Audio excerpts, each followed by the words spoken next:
د افغانستان د ازموینې عمومي ادارې له لوري کونړ کې له طبي خصوصي انسټیټیوټونو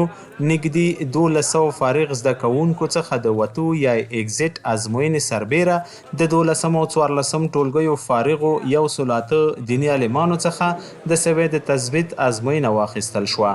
د ازموینې عمومي ادارې مسؤلین زیاتوي چې د یوې شفافې پروسې له لارې د ازموینې بهیر پای ته ورسید او په وینا یې چې پایلې به یې هم په ټاکلي وخت په ډاګه شي. هغه زیاته کړه چې د ازموینې پوښتنې د متخصصو او تجربه لرونکو استادانو له لوري ترتیب شوي او ټول علمي او مسلکي معیارونه پکې په پام کې نیول شوي دي.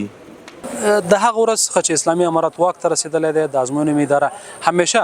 دې ته ژمنه ده چې ټولې خپلې ازموینې به په پوره شفافیت تنظیمیږي او دا اگر چې ټولو هیوادوالو ته هم دا خبره معلومه ده او په ډاګه ده چې د ازموینې عمومي ادارې ټولې ازموینې ټولې ډلهییزې ازموینې په ډېر شفاف ډول سره ترسره کړي دي او انشاءالله دغه ازموینه به هم په ډېر شفاف منظم شکل سره ترسره شي. لکه څنګه چې تاسو هم اوس وینئ چې د بایومتریک پروسه په ډېره منظم شکل سره روانه ده او همدارنګه به سبا د ازموینو پروسه هم په ډېر منظم شکل سره مخکې ولاړه شي او د ټولو سوالونو محرمیت او هر څه پکې پوره تنظیم شوي دي.